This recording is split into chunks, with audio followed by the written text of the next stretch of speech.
Seorang bisu yang kerasukan setan. Bapak Ibu saudara-saudara yang dikasihi Tuhan, dalam kegiatan jumpa orang muda Katolik di Sumbawa, itu ada beberapa anak-anak yang katanya kerasukan setan. Tengah malam panitia membangunkan saya, "Romo, teman-teman ada yang kerasukan setan." Kemudian saya pergi ke sana dan melihat ada anak perempuan yang sedang teriak-teriak, kemudian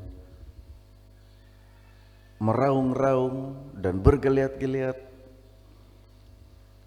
Ketika membaca bacaan Injil hari ini, saya kemudian membayangkan jika seorang itu bisu dan kerasukan setan, maka ia tidak akan bisa teriak, dia tidak akan bisa meraung-raung.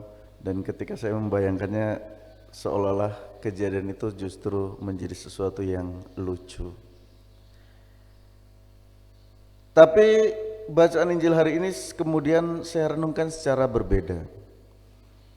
Ketika seorang yang kerasukan setan itu menjadi bisu, ya, jadi bukan bisu yang kerasukan setan, tetapi orang yang kerasukan setan yang kemudian menjadi bisu.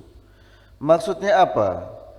Ketika manusia membiarkan diri untuk dikendalikan oleh setan, maka manusia akan memiliki ketidakmampuan untuk membicarakan kebenaran. Manusia seolah-olah terpotong lidahnya untuk mewartakan kebenaran di tengah dunia ketika ia dikuasai oleh setan. Setan bukan hanya berarti roh-roh halus, roh jahat yang dibayangkan atau digambarkan dalam film-film horor, bukan. Rasukan setan yang dimaksud dalam bacaan Injil saya renungkan sebagai sarana duniawi yang menjauhkan manusia dari kebenaran. Contoh ketika berhadapan dengan keadilan.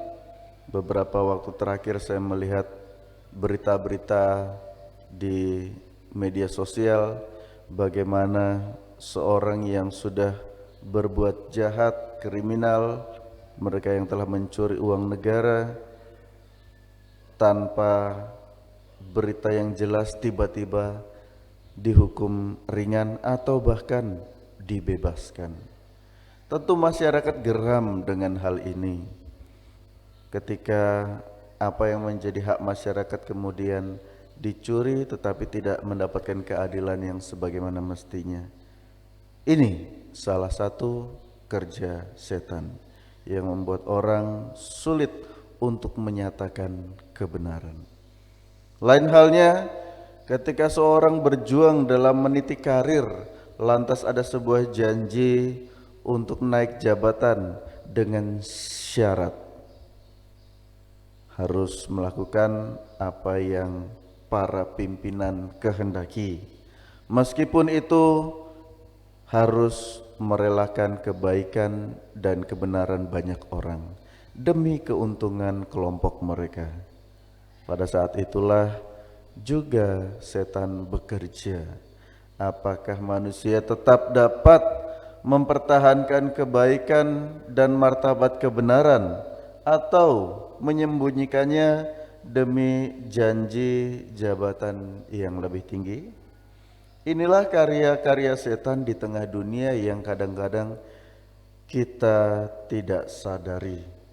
Maka kehadiran Yesus di dalam diri kita adalah pembela dan juga pengusir kuasa-kuasa setan ini. Jangan sampai hal-hal duniawi membutakan mata, memotong lidah kita untuk mewartakan kebenaran dan kebaikan di tengah masyarakat. Semoga kita semua murid-murid Tuhan yang mendengarkan sabda ini menghadapi situasi apapun berjuang untuk menciptakan kebaikan bersama melalui kebenaran, walaupun terkadang kebenaran itu menyakitkan, tetapi lebih baik disakiti karena kebenaran daripada disenangkan oleh kepalsuan atau kebohongan. Semoga Kristus dimuliakan kini dan sepanjang masa. Amin.